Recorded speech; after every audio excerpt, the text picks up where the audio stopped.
내일로 윤석열 대통령 취임 100일을 하루 앞두고 있습니다. 정권 초반 낮은 지지율과 당 내홍까지 겹친 국면에서 이 위기를 어떻게 돌파할지 관심이 모이고 있는데요. 관련한 내용과 함께 정치권 이슈들 자세하게 짚어보도록 하겠습니다. 이종훈 정치평론가, 박진영 숙명여대 개관교수 나오셨습니다. 어서 오시죠.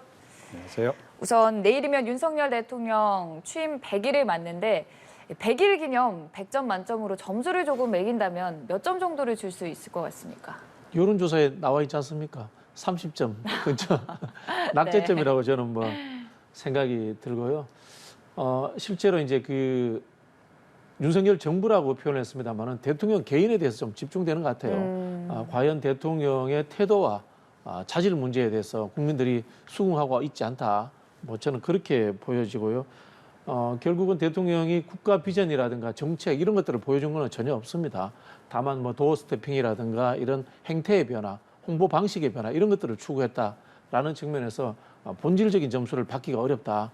그런 생각이 들고요.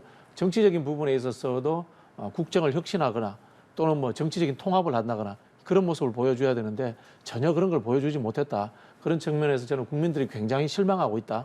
이게 지금 현재 상황이다. 그리고 좀 더 붙이자면은 과연 지지율이 획기적으로 올라갈 수 있는 방법이 있는가라는 부분에도 의문을 가지고 있다. 그런 생각이 듭니다. 여론조사가 그대로 보여주고 있다는 말씀을 해주셨는데 이준석 대표는 25점을 주기도 했습니다. 어느 정도로 생각을 하시는지. 그러니까 이준석 대표도 그 기준점은 최근에 여론조사 결과인 네. 것 같아요. 그런 정도. 취임 100일에 100점 이러면 가장 좋겠죠.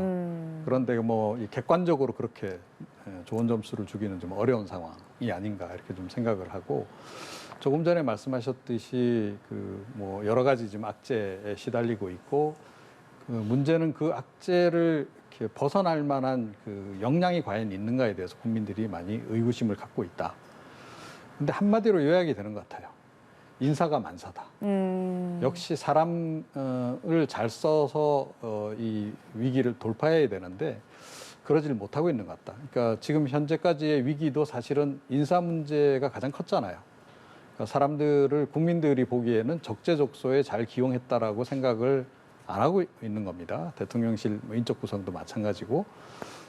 그럼에도 불구하고 그 인적 구성을 뭐 획기적으로 개선을 못한다라고 했을 때 과연 그 인사 문제로 인한 여러 가지 뭐 국정 실패라고 하는 부분이 단기간에 해결되겠는가 하는 거죠. 그 부분에 대한 우려가 실제로 지금 많이 존재하고 있는 그런 그 상황이다. 윤 대통령 입장에서는 뭐 굉장히 우울한 취임 초반이 아닌가 이렇게 생각을 합니다. 그러면 내일 취임 100일 기념 기자회견이 예정이 돼 있는데 이때도 역시나 인사 관련된 메시지가 나올 것으로 보이나요? 뭐 딱히 뭐 새로운 게 나올 것 같지는 않아요. 이제까지 네. 나온 방침 이상의. 그러니까 뭔가 획기적인 인사 개편을 지금 생각을 했다면 사실은 그 100일 기자회견에 앞서서 먼저 선 조치가 취해져야 되겠죠. 예, 그러면 그게 이제 각 언론사 헤드라인을 장악을 하게 되고, 그러면서 뭔가 좀 변하려고 하는구나. 그 순간 대통령이 짠 등장해서 대규모 인적 쇄신을 통해서 새 출발하겠습니다. 라고 했을 때 굉장히 그 어떤 여론을 좀 반전시키는 그런 계기가 될 수도 있다라고 저는 생각을 하는데, 뭐 오늘 아직까지 잠잠하지 않습니까? 이런 거로 봐서는 뭐 그런 획기적인 인사 조치는 없을 것 같고, 그 상태에서 대통령이 나와서 할 수 있는 얘기는 최근에 그 윤석열 대통령 또 뭐 제가 보기엔 대통령실에서 밀고 있는 부분이 바로 그게 아닌가 싶은데, 역시 경제, 민생 경제에 주력하겠다. 그 얘기를 할 가능성이 높지 않나 이렇게 좀 생각을 해요. 그러니까 최근에 뭐 8.15 그 특사 관련해서도 경제에 방점을 두지 않았습니까? 네. 그래서 그쪽으로 지금 활로를 찾아가려고 하지 않을까 일단은 그렇게 생각을 합니다. 네, 내일 기자회견에서 민생 경제에 방점을 둘 것이라고 말씀을 해주셨는데 같은 생각이신지요? 뭐 그런 말씀 외에는 하실 이야기가 사실 네. 없습니다. 우리 8.15 경축사에서도 특별한 이야기는 없었거든요. 그런데 이제 물론 그 부분이 과연 국정 쇄신으로 이어질까 하는 부분이에요. 인사에 있어서도 이제 많은 그 쇄신이 이루어지지 않는다. 그러면 이제 국민들의 기대치는 떨어지는 거고요. 저는 뭐 금방 말씀하신 것처럼 인사가 만사다 이 말씀에 전적으로 동의하면서 인사를 국정 쇄신을 좀 전면적으로 할 필요가 있다. 네. 그리고 인사를 본인이 좋아하는 사람이 아닌 검증된 사람으로서 바꿀 필요가 있다. 그런 생각이 듭니다. 그런 이유에는 앞에서도 말씀드린 것처럼 대통령에 대한 시각 자체가 국민들이 능력과 자질이 부족하다. 그런 생각을 갖고 있습니다. 이제 광범위하게 퍼져버렸어요. 그러면 대통령 스스로가 직접적으로 다 못한다. 그러면 장관이라든가 대통령실이라든가 주위의 참모들이 일을 잘해야 된단 말입니다. 그런 사람들로 이제 뽑아야 되는 거예요. 그 이야기 뭐냐면은 내가 좋아하는 사람이 아니고 대통령이 이제는 흔히 하는 말로 관료들이라든가 아니면 국회, 정당을 떠나서 정치를 오랫동안 하면서 검증된 사람들, 이런 사람들 중심으로서 인사를 바꾸지 않으면은 저는 이 기조라든가 국민들의 시각은 바뀌지 않을 거다. 그런 생각이 듭니다. 네, 비서실장 등 이 참모진에 대한 인적 쇄신 여론 계속해서 이어지고 있는데 그 가능성이 지금 적은 상황입니까? 네, 지금 보도 나오는 거로 봐서는 이제 그렇죠. 그리고 뭐 윤석열 그 대통령이 만약에 획기적인 조치를 취하려고 네. 했다면 조금 전에 말씀드렸듯이 지금이 딱 타임이란 건데 지금까지 아직까지 행동으로 나오는 게 없어요. 그리고 보통은 대통령실에서 그런 조치가 나온다라고 하면 사전에 좀 소문이 돌지 않습니까? 네. 그런데 그런 소문도 돌고 있지 않고 뭐 굉장히 제한적으로만 뭔가 좀그 사람을 좀 바꾸는 교체하는 그런 선에서 이제 그칠 것으로 이렇게 지금 예상이 나오고 있습니다. 이제 그렇다라고 전제했을 때 과연 국민들이 그 부분을 어떻게 생각할 것인가?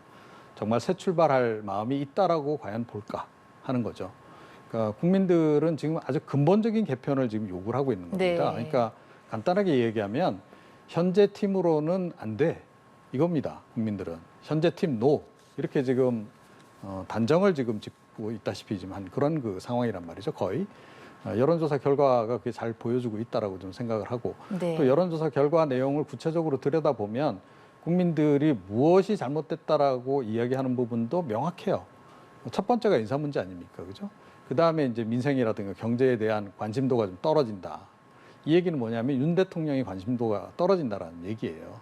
그러니까 경제도 직접 챙겨라. 그 얘기를 지금 하고 있는 거고 또 인적 쇄신 대규모로 해라. 그 얘기를 지금 하고 있는 겁니다.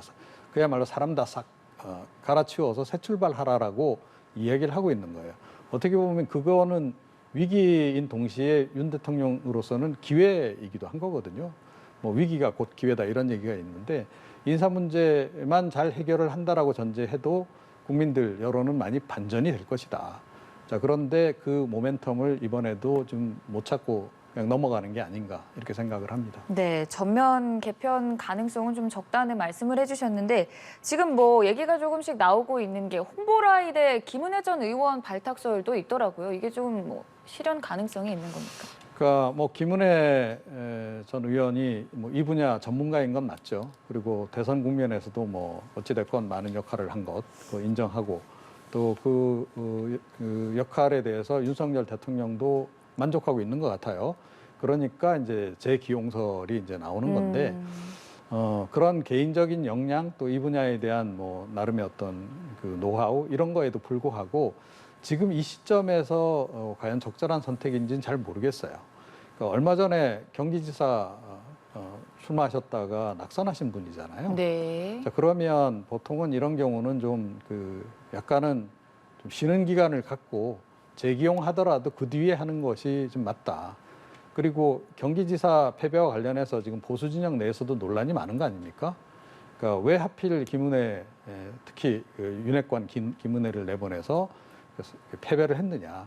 그 바람에 이재명의 그림자를 못 지운 거 아니냐라고 하는 지적이 보수 진영 내에서도 있단 말이에요. 그렇게 보면 약간 그 책임감도 좀 느껴야 되는 그런 상황인 겁니다. 그래서 그런 부분들이 좀 희석되는 과정들이 좀 필요한 건데 그거 없이 그냥 곧바로 이렇게 만약에 기용을 했다라고 할 경우에는 오히려 더 역효과가 날 가능성도 없잖아 있다. 개인의 역량의 문제를 떠나서 그렇게 생각을 합니다. 네, 참 뭐 하신 말씀이 이게 저는 뭐 김은혜 의원이 홍보 관련 일을 잘할 수 있다고 생각이 듭니다만은 지금 이 정권의 위기의 본질적인 문제가 홍보하고 이미지인가요? 그건 아니라는 생각이 듭니다. 도어 스태핑이 더 위기를 부채질한 측면이 있지 않습니까? 대통령의 자질 부족이라는 생각을 근본적으로 갖고 있는 겁니다, 국민들이. 저는 이것을 해소하기 위해서는 흔히 하는 말로 대통령이 언론에 나오지 않더라도 대통령이 주도하지 않더라도 국가는 돌아간다는 이미지를 만들어줄 필요가 있다고 생각합니다. 그건 뭡니까? 앞에서 말씀드린 것처럼 굉장히 유능한 참모들, 정파를 넘어서서 굉장히 일을 잘하는 장관들, 이런 사람들이 드러나야 되는 겁니다. 과거에 윤석열 대통령이 이런 이야기했습니다. 전두환 대통령을 칭송을 하면서 그 당시에는 대통령이 가만히 있어도 잘 돌아갈 만큼 경제 관료들이나 사람들을 잘 썼다. 그런 이야기를 했습니다. 그 당시 전두환 대통령도 흔히 하는 말로 쿠데타에 의한 독재자였습니다. 국민들이 싫어했습니다. 전두환 대통령이 근데 큰 역할을 안 하더라도 국가는 돌아갔습니다. 훌륭한 관료들, 훌륭한 정치인들을 섰기 때문에 그런 거거든요. 저는 지금 상황이 그런 거라고 생각합니다. 윤석열 대통령 초심 이야기하는데 지금도 초심입니다. 제가 보기에는 더 중요한 건 윤석열 대통령이 생각이 아예 별로 없어져야 됩니다. 본인이 능력이 없고 무능하다는 것을 시인을 하면서 본인의 생각으로서 국정을 운영하는 것이 아니라 사회적 합의와 그다음에 여야의 합의가 되는 상황으로서 국정을 합의하는 그런 구조로서 바꿀 필요가 있다. 이 말씀 드리고 싶습니다. 네, 참 이 인사 문제 특히나 두 분 다 언급을 해주셨다시피 지지율 자체가 계속해서 하락을 보이다 보니 윤석열 대통령 입장에서도 고심이 깊은 상황인데 좀 관련한 발표들을 보면 리얼미터에서 이준석 대표의 주말 기자회견 전에 실시된 조사죠. 긍정평가가 30.4%로 그 지난주에 20%대를 기록한 것에 비하면 조금 올라선 모습을 기록을 했습니다. 근데 또 이후에 KBS 여론조사를 보면 다시금 28%가 나왔는데 이게 뭐 이준석 대표를 기점으로 좀 영향이 있었던 건지 아니면 지금 30% 안팎에서 긍정과 부정이 좀 첨예하게 맞서고 있는 상황인 건지 분석을 좀 해보신다면. 횡보하고 있다. 이게 네. 맞는 것 같습니다. 1, 2% 떨어지고 올라가는 네. 것을 저희가 평가하기는 어렵고요.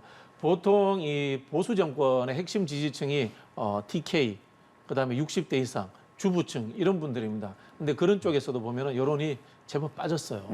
이건 뭐냐면은 금방 제가 계속해서 이야기를 드리는데 이거는 진보 보수의 정책 실패의 문제가 아닙니다. 정책 실패의 문제가 아니고 실제로는 대통령 개인에 대한 사람들의 이 호불호가 투영되어 있는 겁니다. 그런 측면이 있기 때문에 저는 정책을 갑자기 잘한다고 해서 올라가지도 않을 것이고 또 뭐 더 이상 뭐 쉽게 떨어지지도 않을 거라고 봅니다. 이게 어떻게 보면은 이제 하방 이 한계선이 될 수도 있는데 다만 이런 식으로 지지부진하게 천천히 레임덕이 오는 상황으로 가는 게 국가를 위해서 좋은가라는 근본적인 문제를 던져봐야 됩니다. 지금 코로나 위기도 심각합니다. 다만 야당이 여기에 대해서 문제 제기를 안 할 뿐인 거거든요. 경제 얘기도 말할 필요도 없습니다.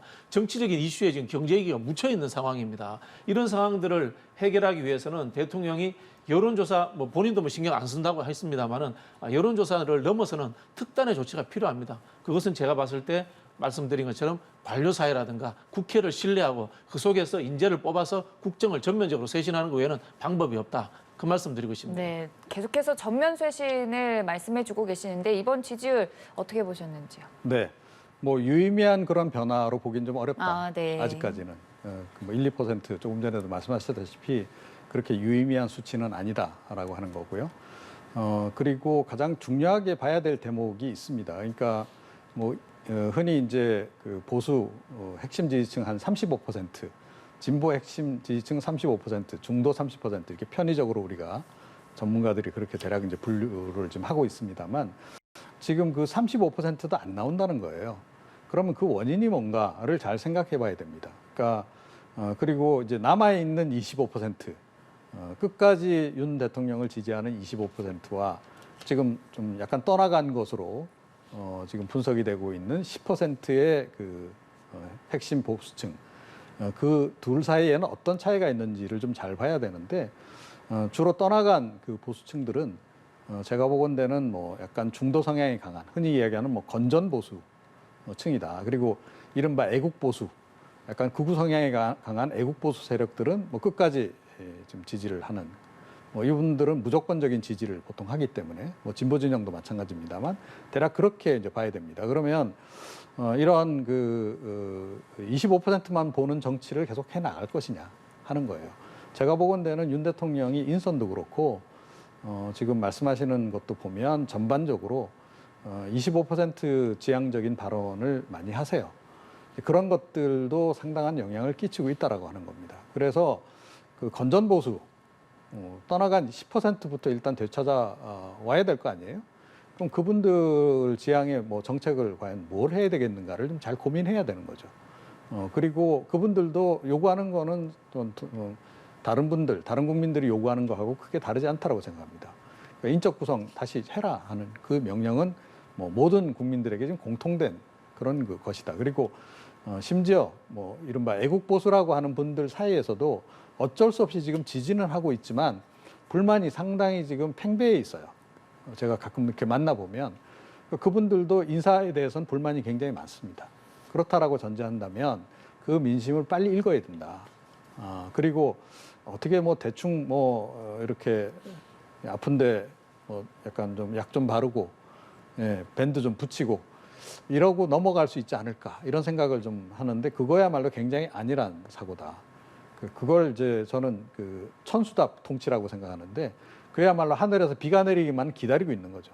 그러니까 야당이 뭔가를 크게 잘못해서 악재가 터져가지고 반사적 이익을 보거나 그런 뭔가 좀 특별한 사건이 발생해가지고 민심이 확 반전해서 윤 대통령에 대한 국정수행 지지율이 올라갈 때만을 기다리는 그런 식의 하늘에서 비 내리기만 기다리는 식의 지금 통치를 지금 하고 있는 것 같은데 이런 식으로 가서는 제가 보건대는 쉽게 지지율 반등을 이뤄내기 어려울 것이다 이렇게 생각합니다. 네, 참 윤 대통령 입장에서는 지금의 국면을 빠르게 탈피하는 묘안이 필요할 것으로 보이고 그 대책을 마련하는 중일 것 같은데 일단 지난 연휴죠. 광복절 경축사 때 남북 관련해서도 좀 해결의 문고리를 트려고 발표를 했습니다. 북한이 비핵화로 전환을 하면은 식량과 의료, 금융을 지원하겠다. 좀 대대적으로 대북 관련된 기조를 밝힌 건데 사실 뭐 며칠 전에 김여정 부부장은 계속해서 이 강경 대응 발언을 내놓기도 했고 좀 긴장 관계가 고조된 상황에서 대화의 물꼬를 좀 틀 수 있을 거라고 보시나요?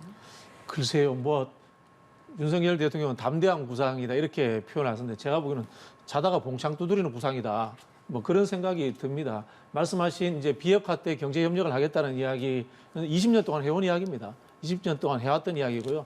그리고 말씀드리지만은 북한과의 신뢰와 북한과의 입장에 대한 존중이 없이 그 이야기를 백날 해봐야지 상대방이 듣지 않는데 그게 무슨 의미가 있겠습니까? 그리고 그 속에서 또 무슨 이야기를 하냐면요. 한미일 공조를 또 뜬금없이 이야기를 합니다. 여기에서 일본까지 또 이야기가 나옵니다. 북한이 일본 굉장히 싫어합니다. 북한이 싫어하는 흔하의 그 체제라든가 시스템을 짜려고 이야기하면서 북한과 협력을 하겠다는 게 이게 앞뒤가 전혀 안 맞는 이야기입니다. 흔히 하는 말로 본인들 생각일 뿐인 겁니다. 상대방은 생각하지 않는. 그렇기 때문에 제가 봤을 때는 봉창 두드리는 소리다. 뭐 그런 생각이 들고요. 그리고 또 이제 경축사에서 또 눈에 띄었던 게 자유 이야기인데요. 이것도 참 답답했습니다. 우리 흔히 하는 자유라고 하는 이야기는요, 대한민국에서 이제는 공기와 물처럼 누구나 다 쉽게 누리고 있는 부분입니다. 그 이야기를 대통령이 국정 과제인 것처럼 30몇 번씩 이야기한다는 것은 참 시대에 뒤떨어진 생각을 가지고 계시구나. 뭐 그런 생각이 들었습니다.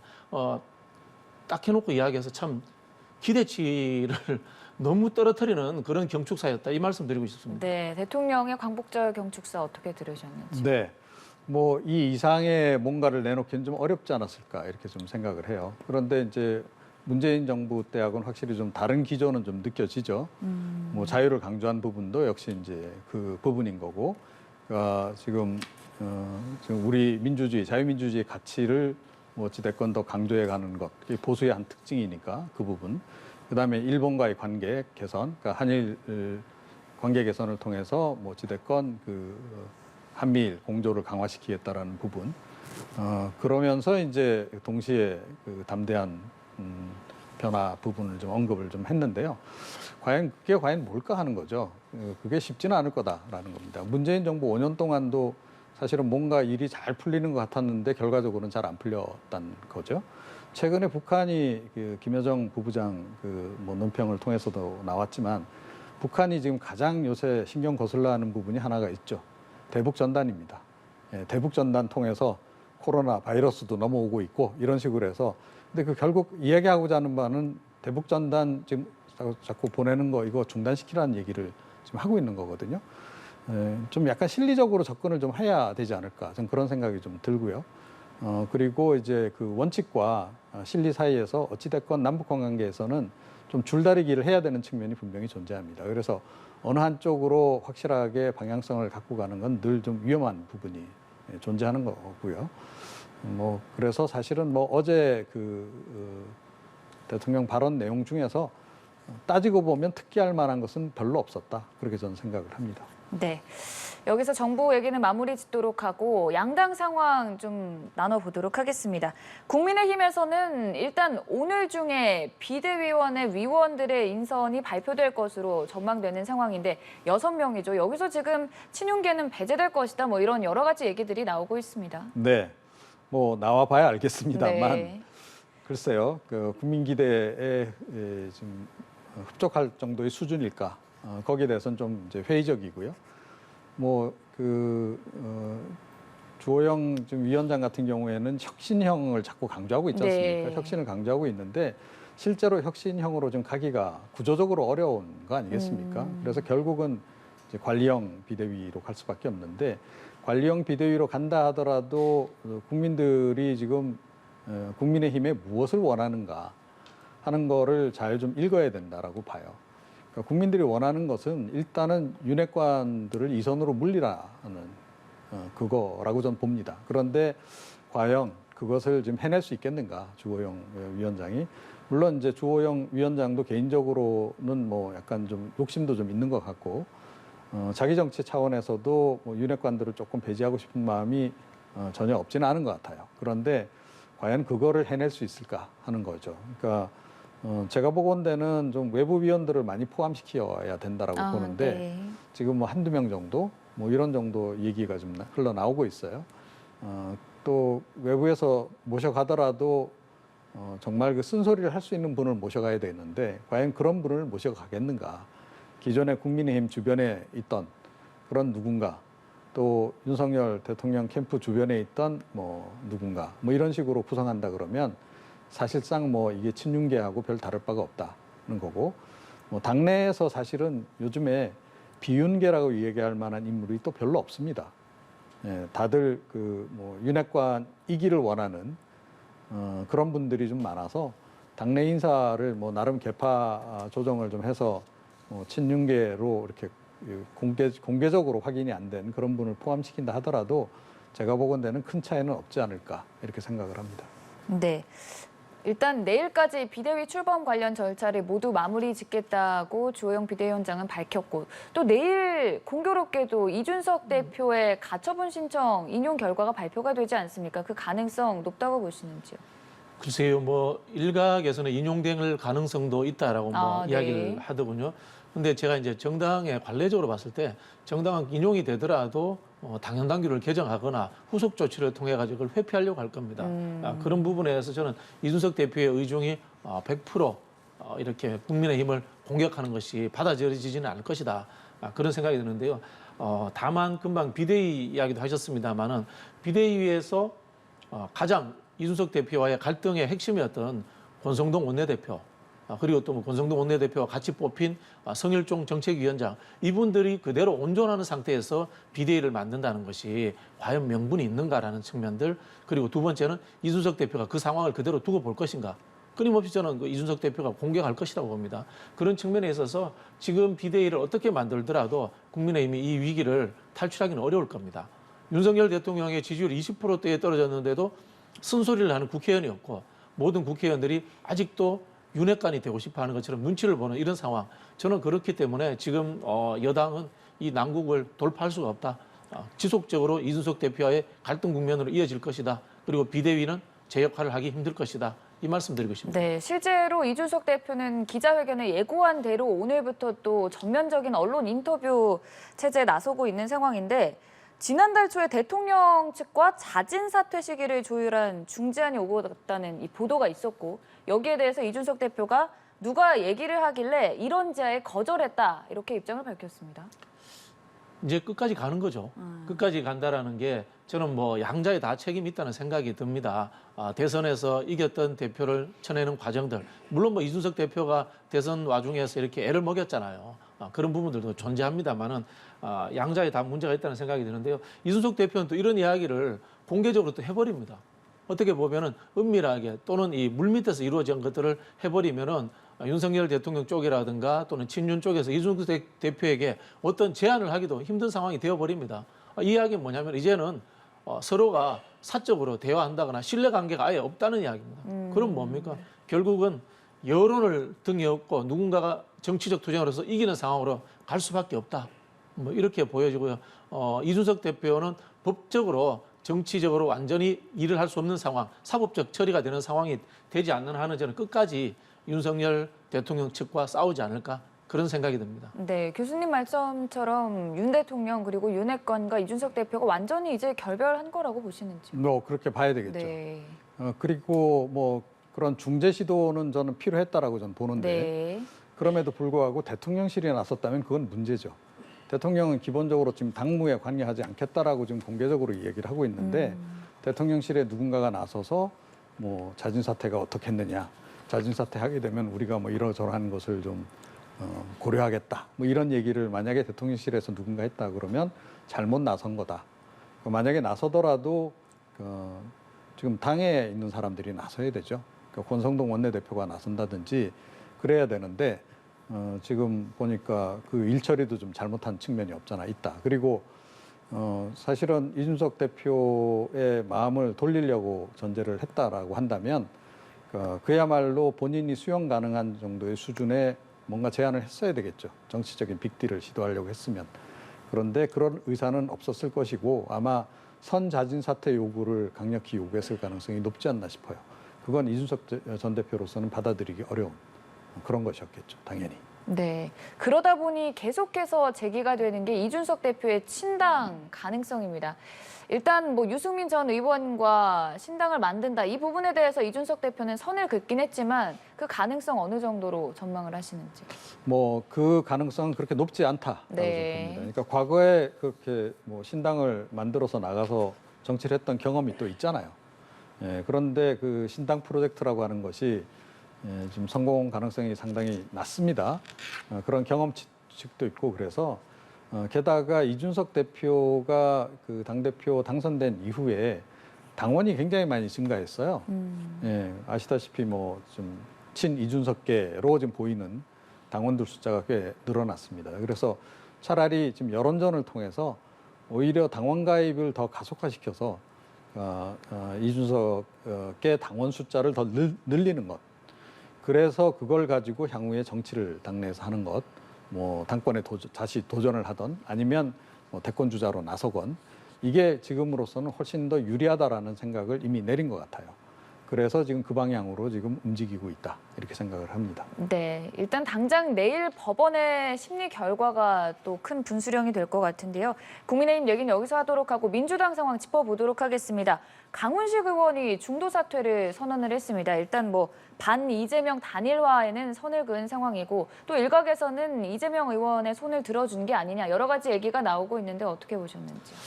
이 강훈식 의원이 실제로는 그 박용진 의원보다도 국회의원들이라든가 조직적 지원을 더 많이 받았어요. 아, 네. 그리고 또 이제 지역적 기반도 있습니다. 지역적으로 이제 충청권이라는 기반도 있고 앞에서 말씀드린 것처럼 또 486들의 지원도 받았는데 굉장히 지지율이 낮게 나왔죠. 이것은 이제 인지도 탓으로 보입니다.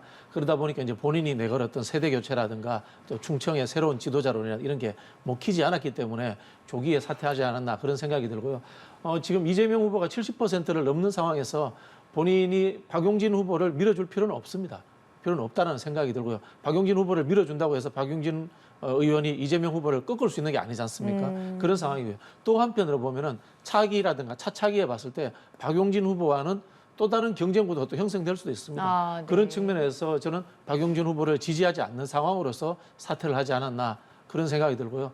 이 사퇴하는 상황에서 어대명, 우리 확대명 이야기합니다만은 그런 상황이라면은 이재명 후보와 우호적 관계를 만드는 것이 오히려 좋을 것이다. 그렇게 판단했을 거라고 보여집니다. 네, 같은 생각이신지요?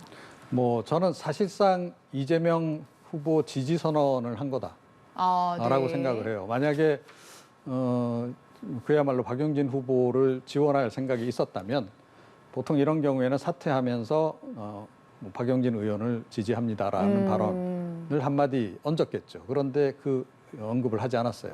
그 얘기는 뒤집어서 이야기하면 이재명 후보하고 향후에 협조하겠다라는 의미를 담고 있다. 이거는 그 당내 어떤 세력 관점에서 보자면 친문계 그리고 86세대들이 결국은 이재명 후보하고 공조하는 쪽으로 방향을 선회한 거다. 이렇게 좀 보여져요. 그러니까 지난 대선 국면에도 비슷한 상황이 좀 있지 않았습니까? 그러니까 친문계 쪽에서도 대선 주자를 내보내려고 했는데 마땅한 사람이 없었던 거죠. 자, 그렇게 되면서 결국은 이제 뭐 이해찬 전 대표가 일종의 중재자로 나서서 친문계들을 지금 대거 이재명 후보 쪽으로 합류시킨 바가 있는데 그 비슷한 상황으로 지금 이번에도 지금 전개가 되고 있다. 이렇게 생각을 합니다. 네. 그리고 또 오늘 민주당 전당대회 준비위원회에서 계속해서 논란이 됐던 뭐 이재명 의원 지키기다, 당헌 80조 개정 최종 논의를 하는데요. 그 결과 어떻게 전망하시는지. 통과될 거라고 봅니다. 네. 이 주제는 제가 좀 아는 주제인데요. 네. 한 달 전부터 사실은 전준위에서 의제로 올라와서 이제 조용히 논의가 되고 있었습니다. 그런 상황인데 이제 열성 지지자들이 이걸 본격적으로 끄집어냄으로써 이슈가 됐는데요. 사실 이걸 이제 정쟁의 상황으로 만들어낸 건 박용진 의원입니다. 박용진 의원이 이재명 후보를 공격하기 위해서 이걸 끄집어냈는데요. 이재명 후보는 상황이 그렇다 보니까 본인이 말하기가 좀 난처할 겁니다. 본인도 해당되고 또 다수의 민주당의 정치인들도 해당이 된단 말입니다.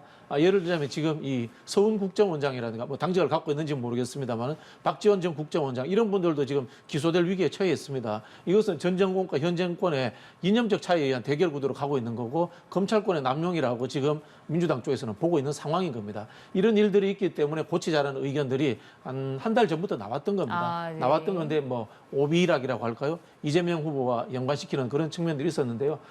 저는 뭐 논란이 됐기 때문에 오히려 더 깔끔하게 끊어내야 된다고 봅니다. 검찰 정권이라는 것이 야권에서는 분명히 인식하고 있고요. 그런 위험성들이 존재하고 있습니다. 최강욱 의원도 있고요. 지금 황운하 의원도 있고 수많은 의원들이 지금 기소될 위기에 처해 있습니다. 그런 상황이기 때문에 저는 뭐 당내 논란에 여지와 관계없이 통과시키는 것이 맞다. 그런 생각입니다. 네. 근데 우상호 비대위원장이 이번 논란에 대해 기소 가능성은 친문이 더 많다, 이런 발언을 한 게 또 뭐 안 하셔도 되는데요. 실제로는 문재인 정부 전반에 대해서 윤석열 정부가 정치 보복을 할 것이다라는 취지의 말씀인 것 같습니다. 네. 일단 통과가 돼야 한다는 말씀을 해주셨고 오늘 또 최종 결과 나올 것으로 보입니다. 오늘 정치권 이슈들 이종훈 정치평론가 그리고 박진영 숙명여대 개광교수와 함께했습니다. 고맙습니다.